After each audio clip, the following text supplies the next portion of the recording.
Welcome to the Inclusive Growth Show with Toby Milden. Future-proofing your business by creating a diverse workplace.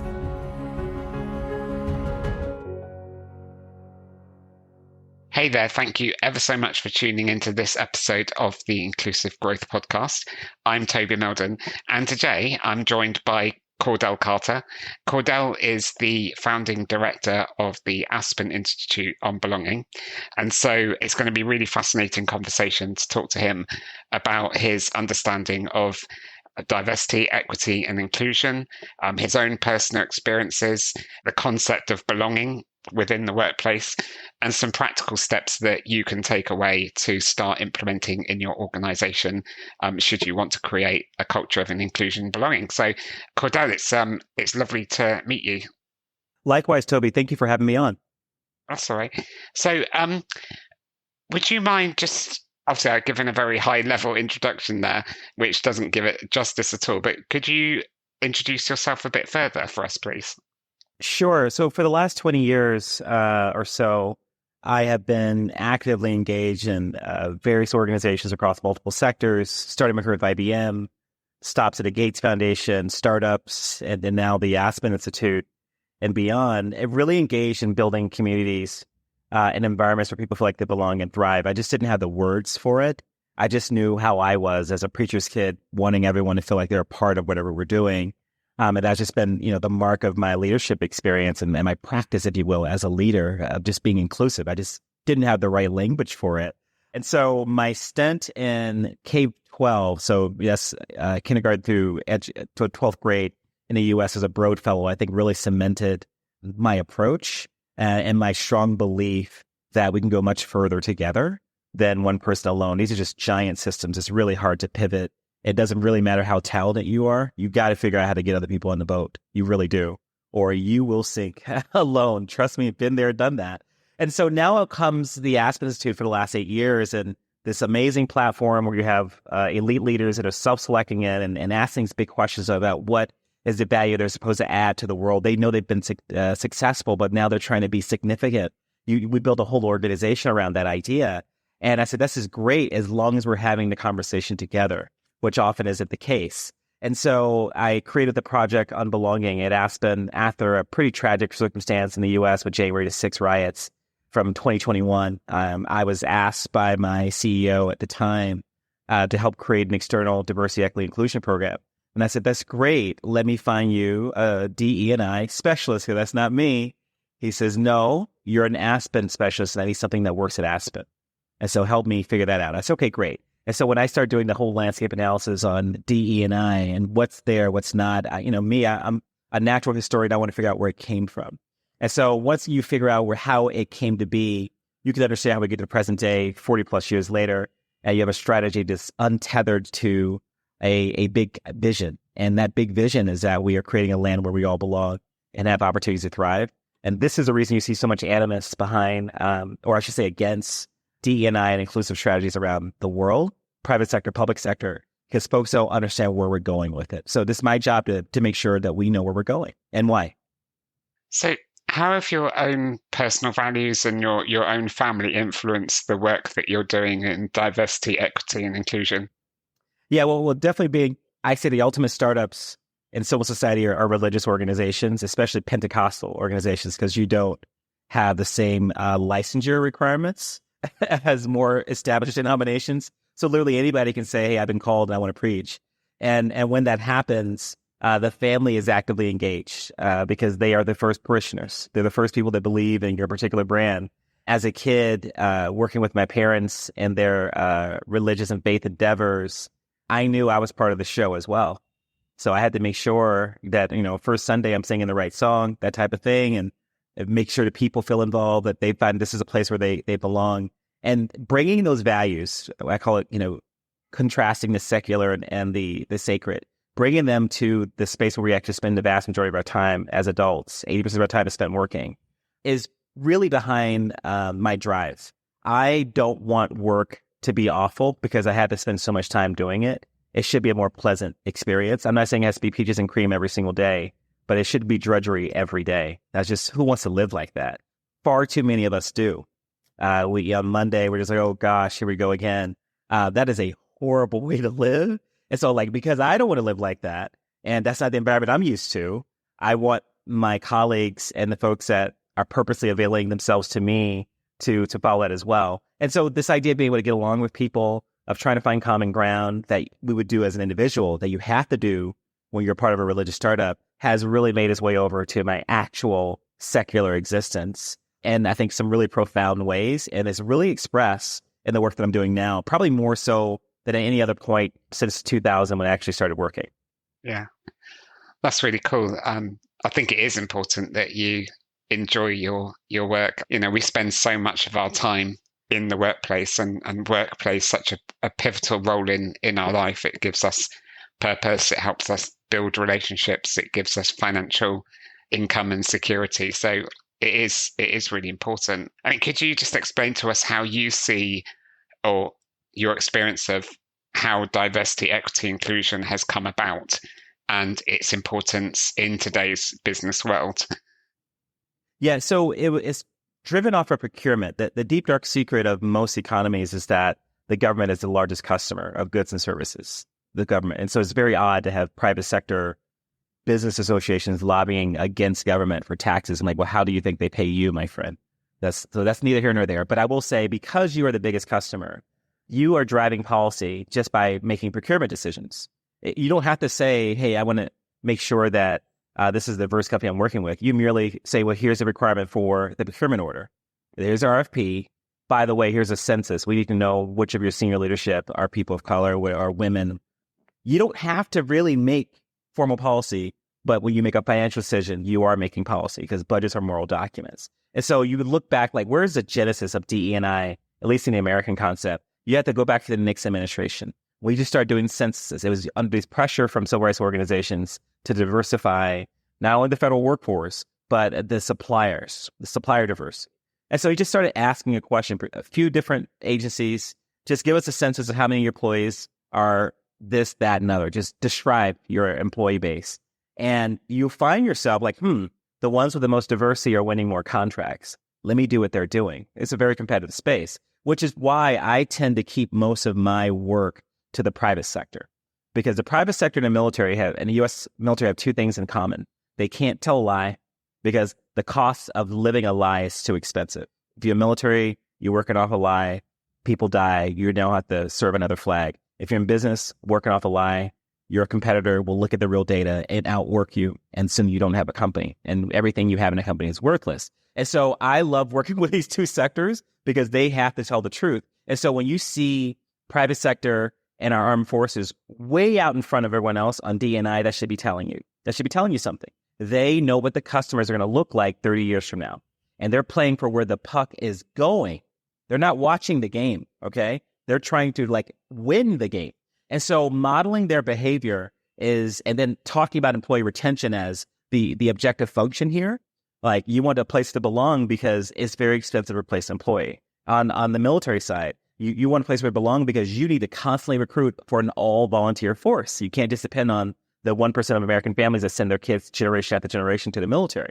And so I like people where their incentives are aligned to do the data-driven right thing. Yeah. And so I'm just trying to get more people to see that with my work.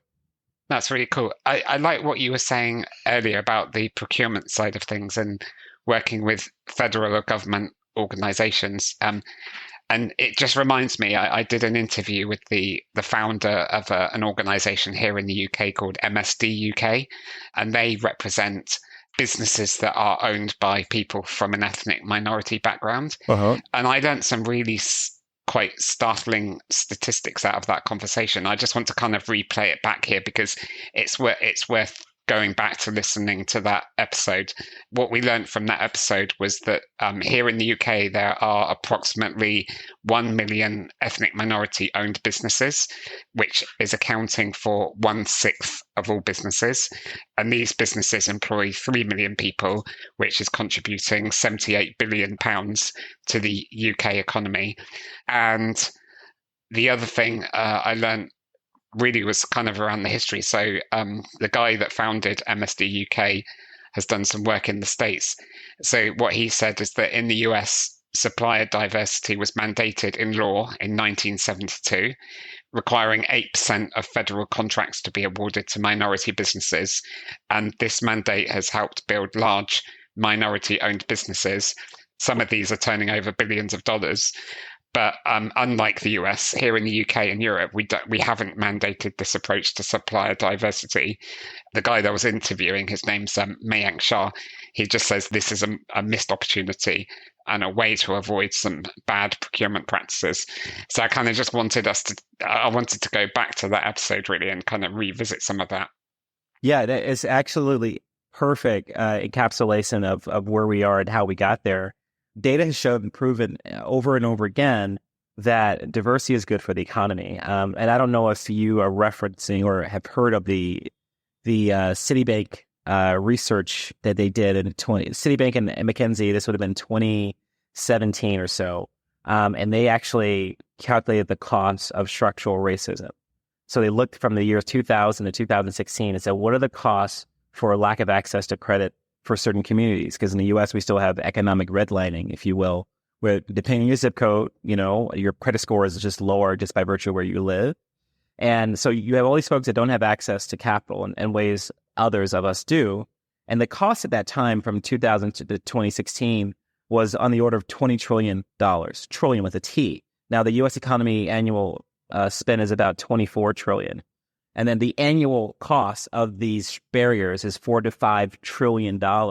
And so what I like to say now when I quote that research is like, be as racist, as sexist, and ableist as you want at your house. But the moment you leave that door, your front door, and you're in the public space, we need you to behave in a way that shows that you're trying to adhere to your fiduciary duty of increasing shareholder or stakeholder value.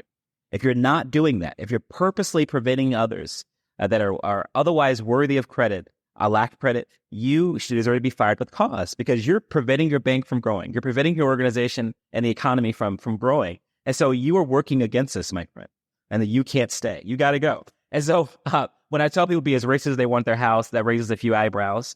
But I say to be provocative to make a point that this is an economic thing. We say that we are about values and all that, but let's call it what it is. America's about business. Fine. Let's lean into that. You are losing business because of your personal behavior. That is not how you run a business. And so that gets folks thinking differently about these things. Yeah, I really like how you're saying this is economic because it's kind of linking back to the first book that I wrote called Inclusive Growth, because I wrote that book because I wanted senior business leaders to understand that if they had a culture where their people could thrive, it was only going to help their business grow and prosper. Now, I know you've obviously worked with lots of different organizations, and how has working with lots of different organizations shaped your own personal view on diversity, equity, and inclusion? Well, I came into this work thinking that it was the resistance to D&I was based on this new notion of unfairness, right? Like, is that fair that we're emphasizing people of color, differently abled, women over white men? That's really not the issue at all. It's actually much more personal, okay? 73% of our executive class in the U.S. are middle-aged white men. And the way we speak about D&I, for the most part in the U.S., is not in a very inclusive way. It's like it runs antithetical to the aim. And so when I start talking about belonging and using American history as the sacred text, if you will, of the civic faith, I found that it really resonates with middle-aged white men, basically men my age, because what they're not hearing is that the future does not include you. That's not what they're not hearing. And they're used to hearing that. They're used to having pressure saying, your successor cannot look like you. So what I say to people when I hear that is, what mammal do you know doesn't seek to do three things: eat, reproduce, and fight to stay alive? I know none. No mammals do that, okay? They all do those three things. So what makes you think you can go to an executive and say, I need you to push a policy in which you do not see yourself in? That's an inhuman thing to do. Nobody does that. Nobody will do that willingly. They'll nod and wave, but the actual actions will be counter to that because they're getting back to their more biological prerogatives here. And so I ask people to empathize with others and let's mourn a sense of loss and then let's get past it. But if we keep talking around it, keep layering it with words, we'll never deal with the festering sore that is people feeling that they're being left out, that they're lost, that they no longer belong. No one likes feeling that.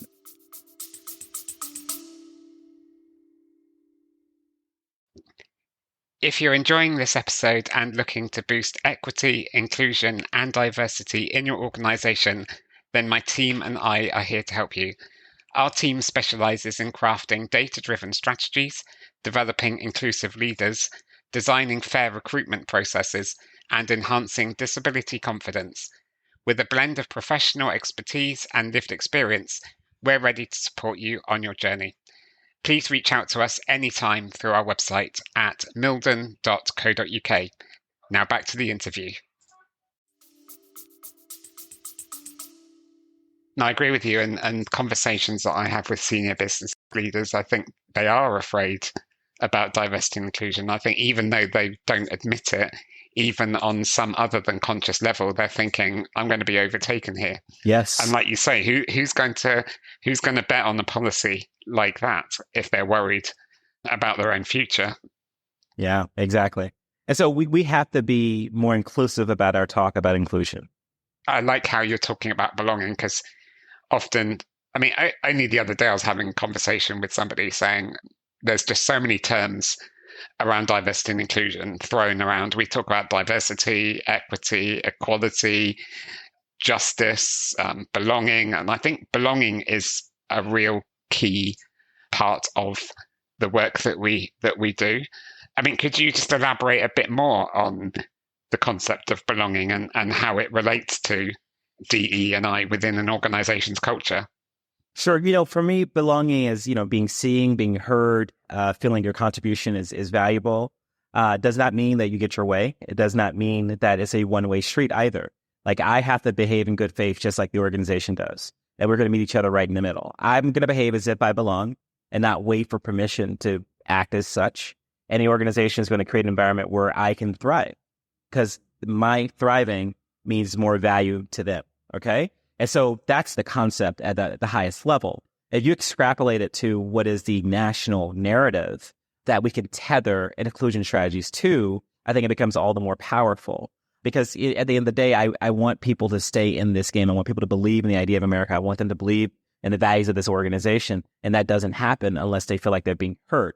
And so where it fits with respect to DE&I, it's at the top. So your executive should be saying, this is an environment where everyone belongs and should have opportunities to thrive. And I fully expect the leaders that report to me to ensure that happens. In fact, their metrics are going to look like what I call our DE&I KPIs. Okay.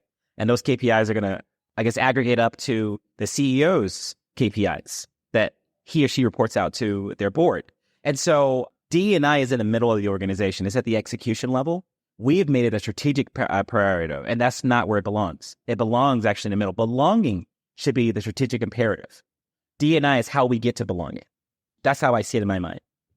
No, I love that, because I often share this pyramid with my clients where you've got diversity at the top of the pyramid. And I say to them that actually that's the outcome, because here in the UK, we do have a very diverse country. There's a lot of diversity in the talent pools that we can draw from and the communities that we've got. And diversity is the outcome of doing all the other things below at the bottom of the pyramid, right? And the bottom of the pyramid is equity. It's about making sure that we provide equity because we don't live in a fair society. And then from equity, we can ensure that we're creating equality. We've got that level playing field. And then on top of that, we're building a culture of inclusion and belonging. And that means that we're in a much stronger position to be able to attract and recruit and retain a diverse workforce, which is ultimately the outcome that we want. But we have to start at the bottom of the pyramid with our foundations. So I really like kind of practical things. What do you suggest are some of the actionable steps that businesses could take to foster a culture of inclusion and belonging? The simplest thing you can do is start to have a monthly non-ethnic or race-related ERG that's just focused on learning together.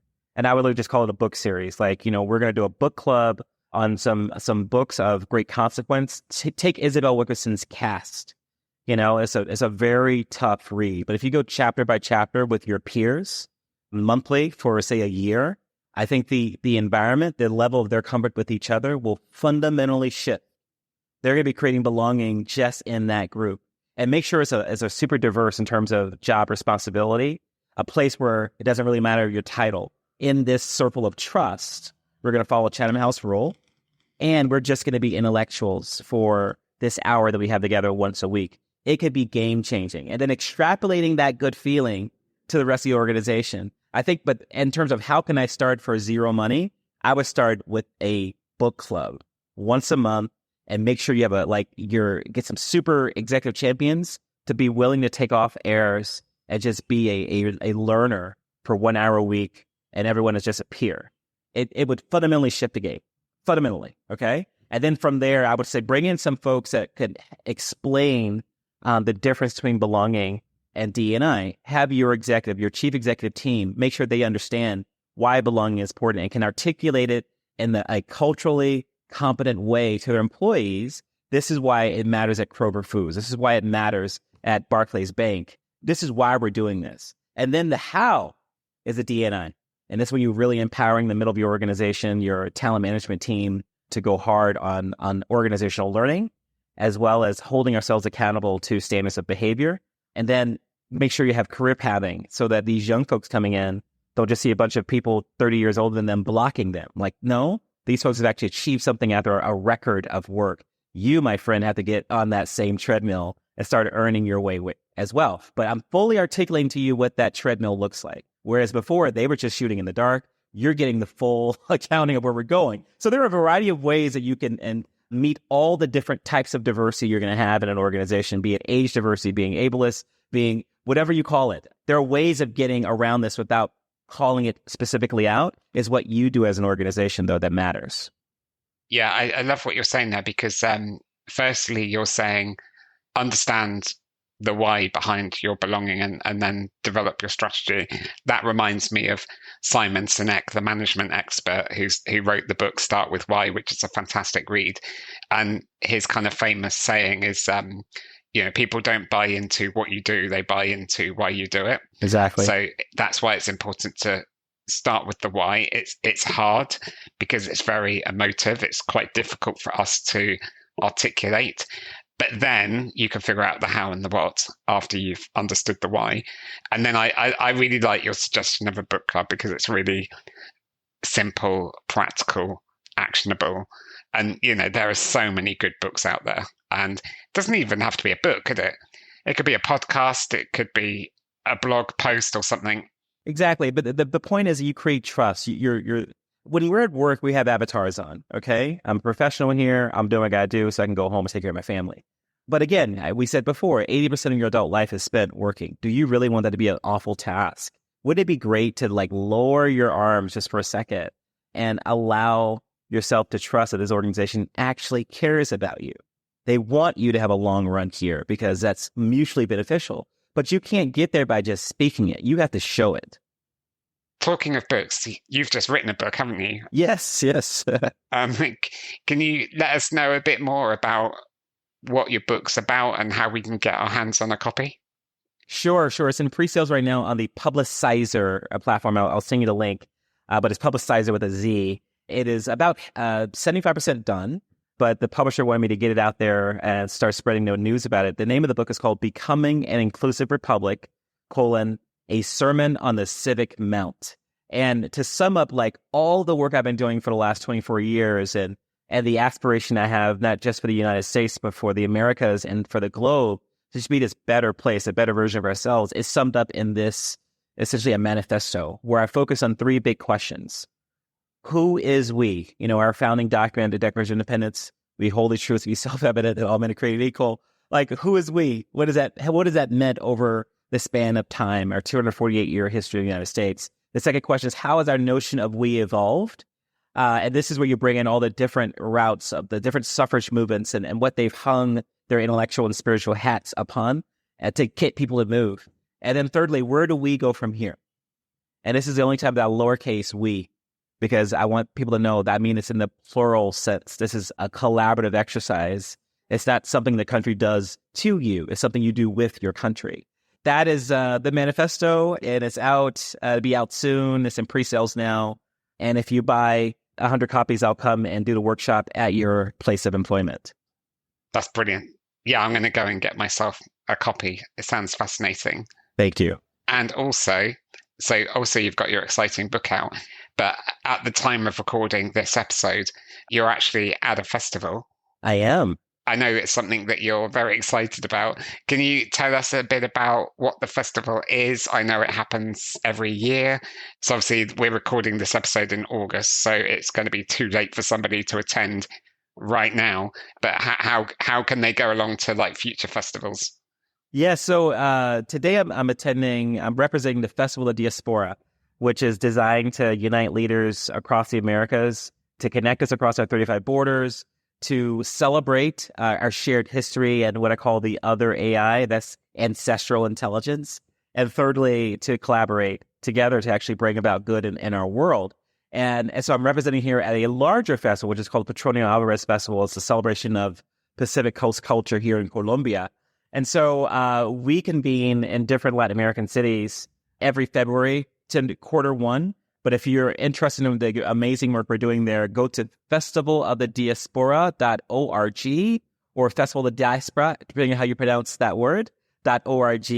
And it's the secular tent revival. It's a lot of fun. We do first quarter every year in Latin America. And for next year, in March of 2025, we're going to do our first festival in Africa. And so hopefully we'll see you either in Medellin or in Nairobi. Brilliant. Well, Cordell, thanks ever so much for joining me today. It's been really lovely to sit down with you and have a conversation. I've really liked your perspective on belonging and the importance within corporate cultures. So thanks for joining me. And thanks for tuning into this episode of the Inclusive Growth Podcast. Hopefully you've taken away some, inspirational thoughts, different ways of thinking, but also some practical things that you could start implementing in your organization right now. I really like the idea of starting with a book club. And why not start with Cordell's book? He didn't promote it to begin with. So yeah, go and get a copy of his book and put that on the reading list. So until next time, thanks ever so much for tuning into this episode. And I look forward to seeing you on the next episode, which will be coming out soon. Cheers. Take care. Bye-bye. Thank you for listening to the Inclusive Growth Show. For further information and resources from Toby and his team, head on over to our website at milden.co.uk.